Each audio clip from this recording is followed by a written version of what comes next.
Bonjour à toutes et à tous, soyez les bienvenus, nous sommes le mercredi 1er février. Ensemble, on fait un point sur l'actualité dans votre métropole et à la une aujourd'hui, la manifestation des enseignants. 2000 personnes étaient présentes selon les syndicats hier. On fera donc le point dans ce journal.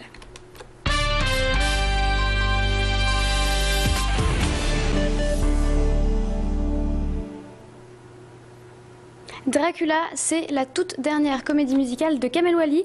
Elle débarque au Zénith de Lille le 20 février. Déjà jouée à Paris depuis le mois de septembre, c'est dans le Nord que la 6e réalisation du chorégraphe débutera sa tournée en province.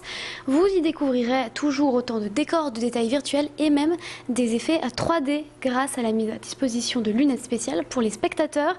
Le spectacle raconte une histoire d'amour entre un vampire et une mortelle pour laquelle se sont mobilisés comédiens, danseurs, mais également chanteurs. Kamel Wally s'est inspiré de classiques, de la comédie, de romantisme, de films ou encore de la littérature. Écoutez-le. C'est plus de 400 costumes, c'est des décors de fou, quoi, avec une immensité. Je crois que j'ai jamais fait aussi gros que ce projet-là. Et puis voilà, plein d'innovations technologiques comme de la 3D relief où les gens mettent des lunettes comme au cinéma, sauf qu'il y a une vraie interactivité entre le spectacle vivant et la vidéo. Voilà, des numéros de magie concoctés par Dany Larry et plein d'autres choses. On en parlait donc dans les titres hier, les syndicats d'enseignants ont appelé à manifester. Professeurs, éducateurs et parents d'élèves étaient donc présents porte de Paris pour une marche allant jusqu'au rectorat. Selon les syndicats, près de 2000 personnes se sont mobilisées pour cet après-midi d'action.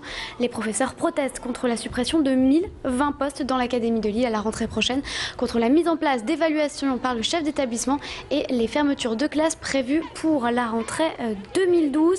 Écoutez, cette enseignante, elle revient sur la non prise en compte des enfants de 2 ans. Elle a été interviewée par nos journalistes. Nous sommes une école maternelle et nous accueillons des enfants dès l'âge de 2 ans. Cette année, le gouvernement a décidé que les enfants de 2 ans ne rentraient plus en compte dans les effectifs. Donc il constate un manque d'effectifs dans l'école et a décidé de fermer une classe. C'est l'école maternelle Charles Perrault de Gondecourt et nous faisons tout ce qu'on peut pour essayer de garder les 4 classes ouvertes pour l'année prochaine, pour continuer à accueillir les enfants dans des bonnes conditions, pour leur donner un enseignement de qualité. Hier, la Fondation Abbé Pierre et le Secours catholique se sont mobilisés contre le mal logement. De 12h30 à 13h30, un campement de fortune a été installé sur le parvis des droits de l'homme à Lille, situé place de la République. Objectif de cette mise en scène, dénoncer la crise du logement. Cette dernière frappe les plus démunis, mais aussi de plus en plus, en cette période de crise, les classes moyennes. Tout de suite, écoutez Stéphanie Lamarche-Palmier, directrice régionale de la Fondation l'Abbé Pierre. Pour elle, il faudrait construire plus de logements. Elle a répondu aux questions de Clément Carillon. Écoutez. On estime qu'il faudrait s'engager pour construire 500 000 logements par an, dont 150 000 logements sociaux. On pense aussi ensuite qu'il faut intervenir sur le marché pour réguler les prix. Enfin, il faut préserver une politique plus solidaire et plus juste pour ceux qui aujourd'hui ont des difficultés de logement, garantir des protections dans un système où elles sont de plus en plus difficiles à trouver et enfin travailler pour mettre en place une ville plus durable et plus équitable. Vous entendrez la réaction d'un membre du Secours catholique dans notre prochaine édition. Lucas Digne, 18 ans, est le plus jeune membre actif de l'effectif de Rudy Garcia, pur produit du centre de formation lillois. Il a rejoint le LOSC à seulement 12 ans. Quelques mois après avoir effectué ses débuts chez les pros, le défenseur gauche a prolongé son contrat jusqu'en 2016. Pour lui, il est plus compliqué d'obtenir du temps de jeu lorsqu'on fait partie d'un club engagé dans de grandes compétitions comme le LOSC. Lucas Digne qui explique à quel point il est heureux de figurer au sein du LOSC et de jouer aux côtés des Dogs. Notre journaliste Pierre Beauvillain l'a rencontré hier. Il revient justement sur ce temps de jeu. Écoutez. C'est plus compliqué d'avoir sa chance dans le club champion de France parce que il joue la Ligue des Champions, donc c'est beaucoup plus compliqué, ça demande beaucoup plus de qualité pour jouer.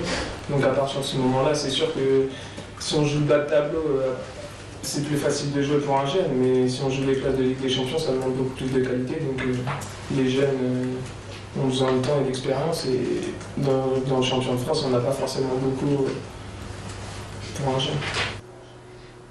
Vous l'avez sans doute remarqué, l'hiver est bel et bien là. Le froid est de retour en France, mais aussi dans la métropole lilloise. Alors qu'il y a peu encore, les températures étaient plutôt douces. Pour les nordistes, il a fallu se préparer rapidement à cette baisse des températures, alors qu'un plan grand froid de niveau 2 a été enclenché lundi. Dans la métropole, on s'attend à des minimales très très basses, avec des -7 ou même des -10 degrés prévus pour cette fin de semaine. La vigilance doit par ailleurs être constante, puisque verglas et flocons de neige pourraient très vite réapparaître. Et vous, comment vous préparez-vous au froid? Vous avez répondu à cette question au micro de Clément Carillon, qui est allé à votre rencontre dans le centre de Lille. Écoutez. On a l'impression d'être surpris, pourtant on s'y attendait, mais c'est ce qui fait très froid. Moi je viens de Grenoble, donc du coup ça me permet de préparer une saison pendant mes vacances en fait, alors que je ne pouvais pas ici à Lille skier. Je vais m'habiller chaudement parce que là dès aujourd'hui il fait vraiment froid, donc plus de pulls, plus de gants, plus de bonnets. Février on l'annonce mauvais, donc il faudra s'y préparer. Je vais m'acheter une écharpe, c'est un super achat que je veux me faire depuis déjà 2 mois et heureusement qu'il faisait doux au mois de décembre et de janvier parce que là pour l'instant je vais pouvoir en profiter si je l'achète là grâce au solde.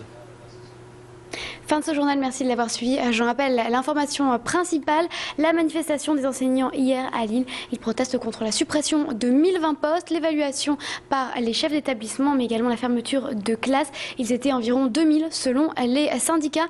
Enfin, l'arrivée de l'hiver, les températures sont très très basses avec des minimales négatives. Et bien justement, on va faire le point tout de suite et en direct avec votre météo en direct. On jettera également un œil du côté de votre trafic. Restez avec nous, c'est tout de suite et en direct sur Grand Lille TV.